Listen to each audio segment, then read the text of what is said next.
ایک شگفتہ سی روایت ہے، اجازت ہو تو پڑھ دوں آپ کے ساتھ. ایک صلوات پڑھیے محمد.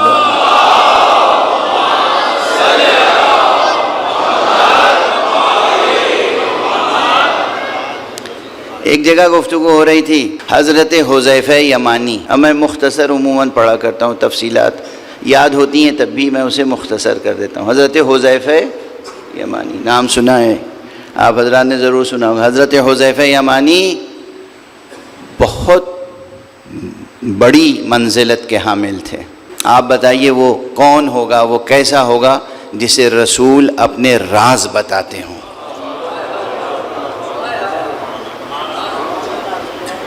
علی کے علاوہ.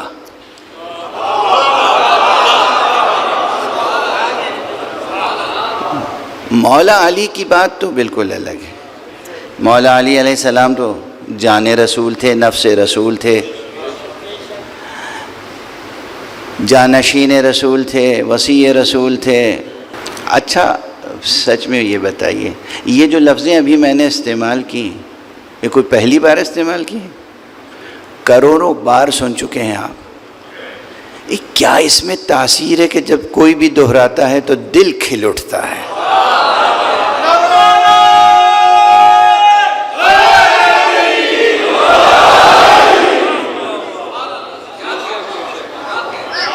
علی جان رسول تھے، علی نفس. کتنی بار سنا ہے آپ نے، شاعروں سے، ذاکروں سے، عالموں سے، خود آپ نے نہ جانے بار کتنی بار دہرایا ہوگا. خدا کی قسم کیا کوثر جاری ہے فضائل علی.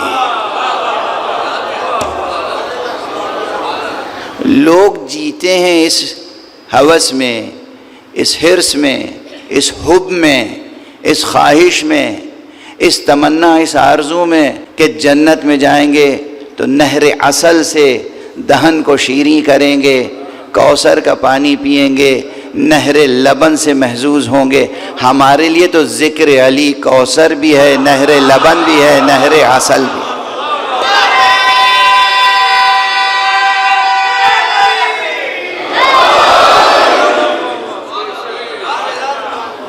یہی ہمارے لیے نہر لبن ہے، یہی ہمارے لیے نہر عسل ہے، یہی ہمارے لیے کوثر ہے، یہی ہمارے لیے آب حیات ہے.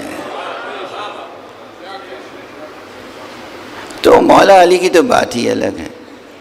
مولا علی کے علاوہ جن چند افراد کو یہ شرف حاصل تھا کہ حضور کے تھوڑے سے راز حضور نے انہیں بتائے تھے، ان میں سے ایک جناب حذیفہ یمانی تھے، حضور کے وفادار، مولا علی کے وفادار.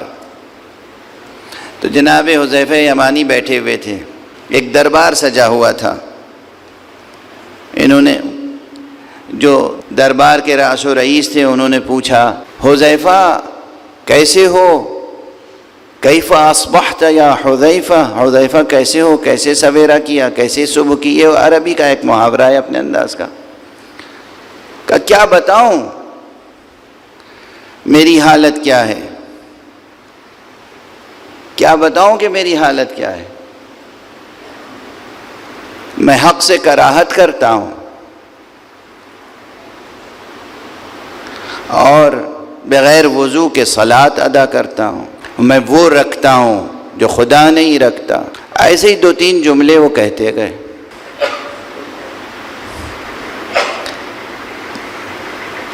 جو صدر مجلس تھے اس وقت انہیں جلال آ گیا. حذیفہ تم کیا کہہ رہے ہو، میری سمجھ میں نہیں آ رہا. تم نہ ہوتے تو میں ابھی کیا کر ڈالتا. تم حذیفہ، تم حذیفہ، تم یہ کیا کہہ رہے ہو.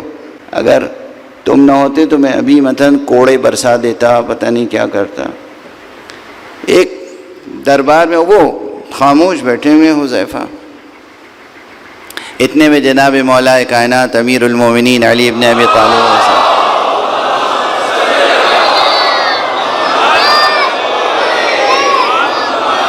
تشریف لے آئے. کہا کیا ہوا بھائی، کیا بات ہو رہی ہے؟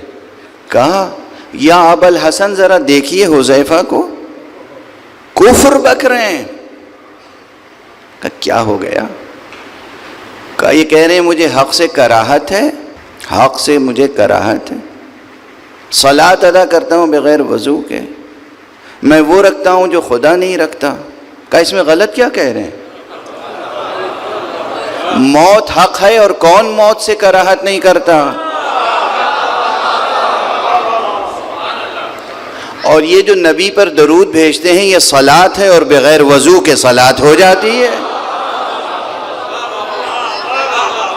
اور بھائی حذیفہ ماشاءاللہ بیوی بھی رکھتے ہیں، بچے بھی رکھتے ہیں، خدا نہ بیوی رکھتا ہے نہ بچے رکھتا ہے، مشکل کیا ہے تمہیں؟ کہا یا ابا الحسن آپ نہ ہوتے تو میں تو ہلاک ہو جاتا۔ صلوات پڑھ دیجئے محمد۔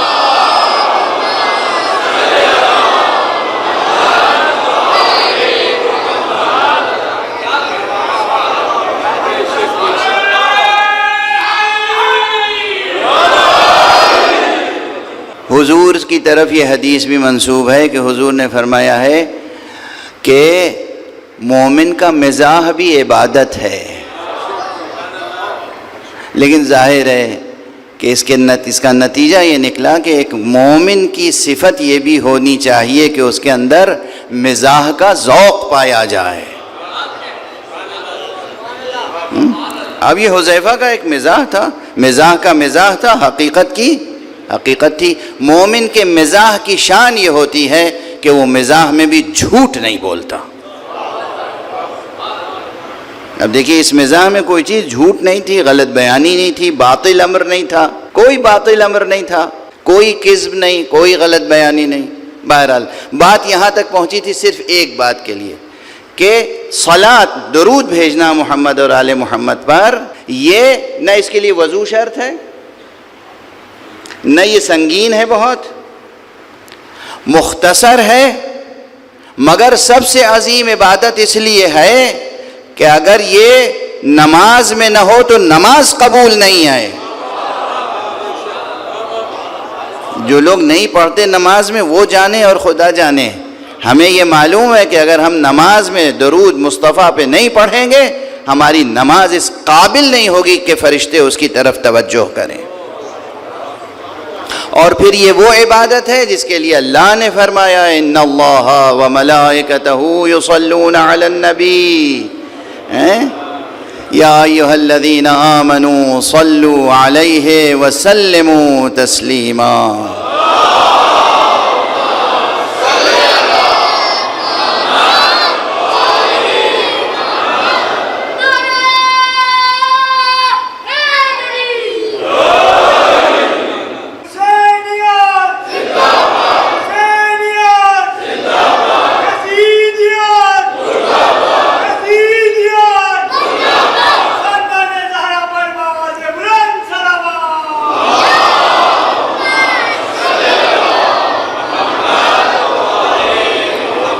اب آپ ذرا غور فرمائیے گا، بات تو یہاں تک پہنچی تھی اس لیے کہ میں یہ عرض کر رہا تھا کہ کوئی بھی فریضہ جو ہم پر عائد کیا گیا اس میں اللہ کا کوئی فائدہ نہیں ہے، سب ہمارے فائدے کے لیے۔ درود بھیجنے کے لیے بھی جو اللہ نے فرمایا تو کس لیے؟ تاکہ یہ ایک بہانہ بنے، تاکہ وہ ہم پر اپنی رحمتوں کی بارش کرے۔ اس کو ایک جملے سے اپنے اصلی موضوع سے اور مربوط تر کر دوں، اگرچہ مربوط ہے پہلے ہی سے۔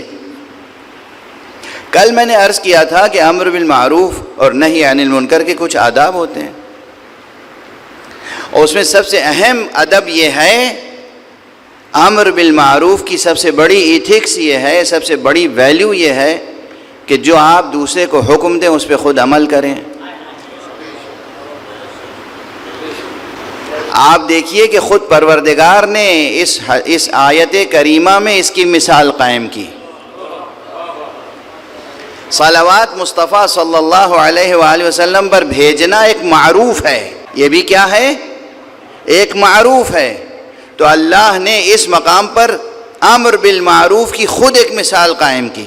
جتنے دوسرے اوامر ہیں ہر جگہ کا، تم نماز پڑھو، تم زکوٰۃ دو، تم روزہ رکھو، تم حج کرو، تمام احکام یہ تم کرو تم کرو تم کرو، یہ ایسا معروف تھا اور اتنی بڑی عبادت تھی، اتنی بڑی، اسی لیے میں نے کہا مختصر ہے اور سب سے بڑی، مختصر ہے اور سب سے عظیم، اس لیے کہ تنہا یہ ایک عبادت ایسی ہے، تنہا یہ ایک فریضہ ایسا ہے جسے ہم پر واجب کرنے سے پہلے یہ کہا دیکھو میں یہ کرتا ہوں، میرے خاص فرشتے یہ کرتے ہیں، تم بھی یہ کیا کرو۔ ایک صلوات پڑھ دیجئے محمد وعلی۔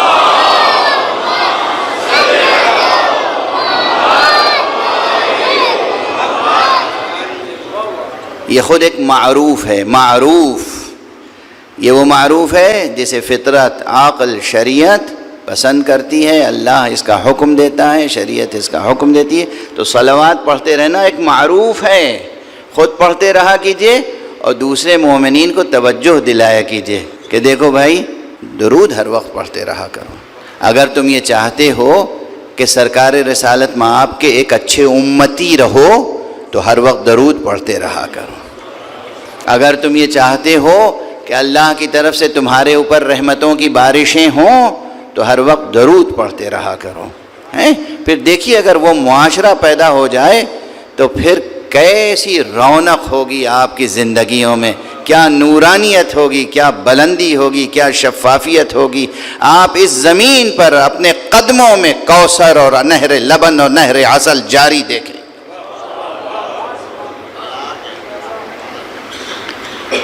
اب بات کو ذرا سا اور آگے بڑھا دوں۔ یہ جو آیت میں نے تلاوت کی وَلْتَكُمْ مِنْكُمْ أُمَّةٌ يَدْعُونَ إِلَى الْخَيْرِ وَيَأْمُرُونَ بِالْمَعْرُوفِ وَيَنْهَوْنَ عَنِ الْمُنْكَرِ، تم میں سے ایک ایسی جماعت ہونی چاہیے کہ جو خیر کی طرف دعوت دے، جو امر بالمعروف کرے، نہی عن المنکر کرے، وَأُولَئِكَ هُمُ الْمُفْلِحُونَ، اور وہی وہ ہیں جو فلاح پانے والے ہیں۔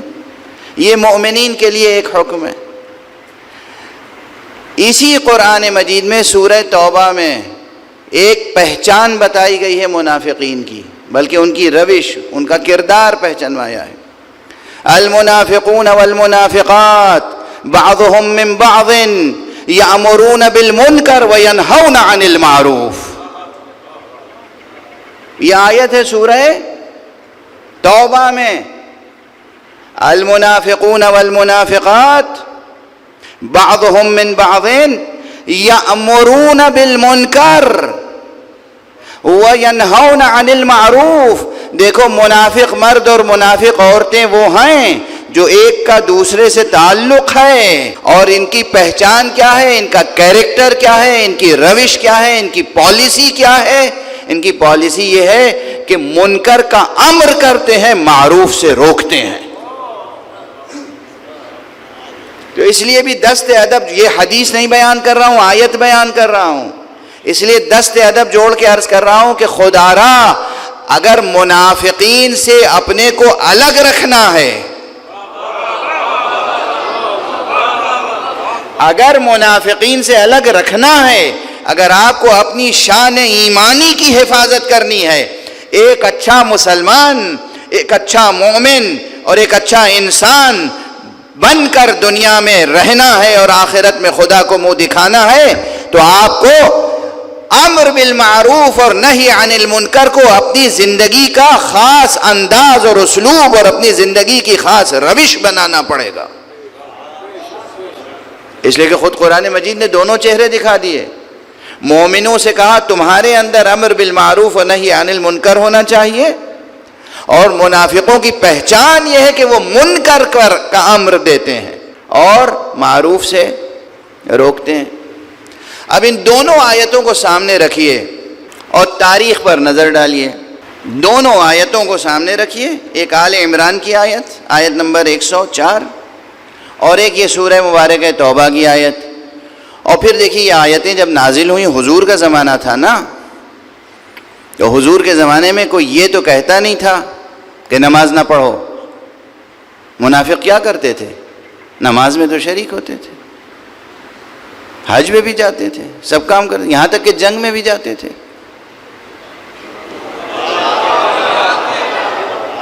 جنگوں میں بھی جاتے تھے۔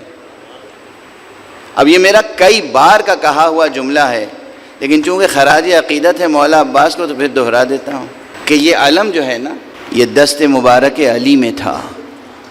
تب بھی اس علم کے نیچے مومن بھی ہوتے تھے، منافق بھی۔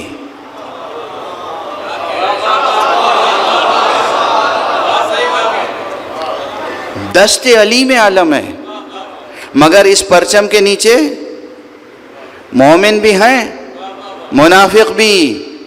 یہ شرف صرف عباس ابن علی کو۔ جب عباس کے ہاتھ میں یہ علم آیا ہے تو اس کے نیچے جو مجمع تھا ایسا خالص مجمع تھا،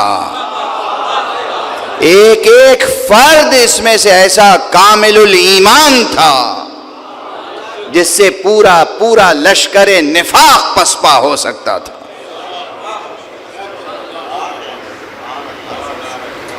بہرحال تو جو منافقین تھے رسول کے عہد میں، یہ کیا کرتے تھے؟ نماز بھی پڑھتے تھے، حج پہ بھی جاتے تھے، جہاد کے میدان میں بھی پہنچ جاتے تھے۔ وہ جہاد کریں یا نہ کریں، وہ ٹکیں یا نہ ٹک پائیں، وہ بعد میں دشمنوں سے مل جائیں یا دشمنوں کے لیے مخبری کریں، تھے وہاں موجود منافقین۔ تاریخ ہے، زندہ تاریخ، حضور کے زمانے میں۔ تو منافقین روکتے کس چیز سے تھے جسے قرآن کہہ رہا ہے کہ یأمرون بالمنکر وینہون عن المعروف؟ خدا کی قسم آپ احصا کریں، جس چیز سے روکتے تھے وہ منافقین وہ دراصل ولایت علی ابن ابی طالب تھے۔ اس لیے سب سے بڑا معروف تو ہے امر ولایت و امر امامت کی طرف بلانا، ہر نیکی کی طرف بلانا امر بالمعروف ہے، ہر برائی سے روکنا نہی عن المنکر ہے، لیکن امام کی وفاداری کے لیے بلانا سب سے بڑا معروف ہے، امام سے بغاوت سے روکنا سب سے بڑا نہی عن المنکر ہے۔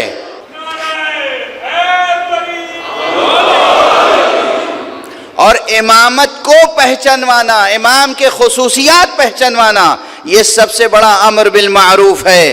تو جب آقا حسین مدینے میں یزید کا خط پہنچا ہے اور ولید سے جا کر ملے ہیں اور اس نے بیعت کے لیے دعوت دی اور آپ نے فرمایا ہے ان مثلی لا یبایع مثلہ، یہیں سے امر بالمعروف شروع ہو گیا۔ مجھ جیسا اس جیسے کی بیعت نہیں کر سکتا۔ پورا خطبہ آپ کا امر بالمعروف و نہی عن المنکر، پورا خطبہ جو میں نے عرض کیا تھا۔ اولاً تو یہ ذہن میں رہے کہ امام معصوم کا کلام دلیل معروف و دلیل منکر بنتا ہے، امام کا کلام، اور عملاً تو آپ نے کیا ہی ہے۔ ایک مثال بہت ہی اہل ولا کے لیے غالباً مناسب ہوگی کہ امام ہر حال میں امر بالمعروف کرتا ہے، چاہے وہ رسول ہوں، چاہے وہ مولا امیر المومنین علیہ السلام ہوں، چاہے ائمہ اطہار میں سے کوئی امام ہو۔ میں مثال دے دوں، آپ سب کے ذہنوں میں ہے، اتنی بڑی مثال جو اوجھل نہیں ہو سکتی۔ جنگ کے میدانوں میں، جنگ تو جنگ ہے نا، پھر دشمن للکار رہا ہے، آپ جائیے دشمن کو ختم کر دیجئے، جہاد ہو جائے گا۔ لیکن امام جب جاتے تھے تو صرف یہ نہیں کرتے تھے کہ دشمن آیا ہے اس پہ تلوار چلا دی، جب بھی میدان میں جاتے تھے پہلے دعوت اسلام دیتے تھے۔ یہ کیا ہے؟ امر بالمعروف، میدان جہاد میں امر بالمعروف۔ ہر میدان میں علی کا یہی کارنامہ تھا، لیکن بطور خاص خندق کا تو ماحول ہی عجیب تھا نا۔ جنگ خندق میں کیا ہوا تھا؟ بھئی مسلمانوں نے خندق کھودی تاکہ دشمن ادھر سے ادھر نہ آنے پائے، کتنی کوششیں ہوئی، بھوکے رہ کر، روزے کے عالم میں پیٹ پہ پتھر باندھ کر، یہ سب تاریخوں میں ہے۔ تو کتنی محنت مشقت کے بعد خندق کھودی گئی اور اہتمام ہوا، اور پھر بھی ایک دشمن جو ہے وہ خندق پار کر کے آ گیا، اور صرف آیا نہیں بلکہ آنے کے بعد للکارنا شروع کیا، اور للکارا بھی ذرا رقیق لہجے میں، نازیبا انداز سے۔ اور یہاں کیفیت کیا تھی؟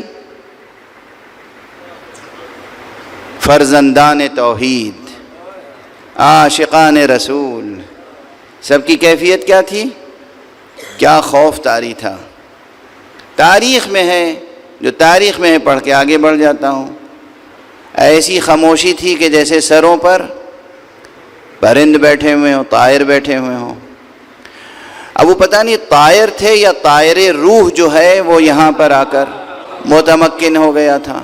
بہرحال اس نے مزید گستاخی کی۔ ارے تمہارا عقیدہ ہے جو مر جائے گا وہ جنت میں جائے گا، جو فتح یاب ہوگا، کامیاب ہوگا، اسے غازی کہا جائے گا، پھر بھی تم نہیں آتے۔ یہاں تک گستاخی بڑھی کہ آنے کے بعد اس نے اپنا نیزہ اس خیمے میں چبھو دیا کہ جس میں حضور علیہ الصلوۃ والسلام تشریف فرما تھے۔ یعنی جتنے اسباب تھے غیظ و غضب کے وہ سب مجتمع، گستاخی کر رہا ہے، اور رحمت عالم کو غیظ آ گیا، حضور کو غیظ آ گیا۔ آپ نے فرمایا من لہذا الکلب، کون ہے جو اس کلب کے لیے جائے۔ اس کے بعد امیر المومنین نکلے۔ تفصیلات تو سنتے رہتے ہیں نا میں اب زیادہ دیر تک سب آپ کے ذہنوں میں ہے۔ تشریف لے گئے تو کیا کیا؟ روا ہوتا، جائز ہوتا، بجا ہوتا، اگر جاتے ہی ایک وار میں ختم کر دیتے۔ اتنے اسباب تھے۔ حضور کو غیظ آ چکا ہے، گستاخیاں کر چکا ہے، خیمے میں نیزہ چبھ ہو چکا ہے، اس کے بعد بھی جاتے ہیں اور کہتے ہیں کہ بھئی میں نے سنا ہے کہ تو 3 سوالوں میں سے کوئی ایک سوال ضرور قبول کر لیتا ہے۔ کس حسن اخلاق، کس تحمل کے ساتھ، کس صبر کے ساتھ یہ فرما رہے ہیں۔ یہ ہے امر بالمعروف، میدان جنگ میں امر بالمعروف۔ کہاں صحیح سنا ہے؟ کہا تو پھر اسلام قبول کر لو، کلمہ پڑھ لو۔ اب غور فرمائیے، اسے امر بالمعروف نہیں کہتے تو کیا کہتے ہیں؟ یہ امام کا عمل ہے، امام امیر المومنین علیہ الصلوۃ والسلام۔ اچھا اس نے کہا کہ نہیں یہ تو ہو صحیح نہیں ہو ممکن ہے۔ کہا تو پھر ایسا ہے کہ واپس چلے جاؤ۔ کہا یہ بھی نہیں ممکن۔ اچھا یہ سب جملے آپ اکثر سنتے رہتے ہیں نا، ان جملوں کا مفہوم مجھ سے سن لیجئے۔ میرا خیال ہے 20-25 برس پہلے نجم الحسن جعفری صاحب کے عزا خانے میں یہ جملے کہہ چکا ہوں، اپنے ہی جملے دہرا رہا ہوں۔ اس کی اجازت تو ہے نا؟ اس کے معنی سمجھیے کہ مولا علی کہہ کیا رہے ہیں۔ وہ آیا ہے قتل کرنے کے لیے،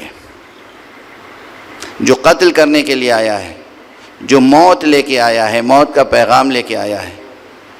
مولا امیر المومنین کہہ رہے ہیں کہ تو اسلام لے آ، یعنی گویا اس کو دونوں جہان کی زندگی عطا کر رہے ہیں۔ اسلام لائے گا تو یہاں علی کی تلوار سے بچ جائے گا اور وہاں بلند ترین زندگی پائے گا۔ اچھا اس نے یہ رد کر دیا۔ اس کے بعد پھر آپ نے کہا اچھا دونوں جہان کی زندگی دے رہا ہوں، اگر دونوں جہان کی زندگی نہیں لیتا تو کم سے کم اس دنیا کی زندگی تو لے لے۔ وہ موت کے لیے آیا ہے، یہ زندگی بانٹ رہے ہیں۔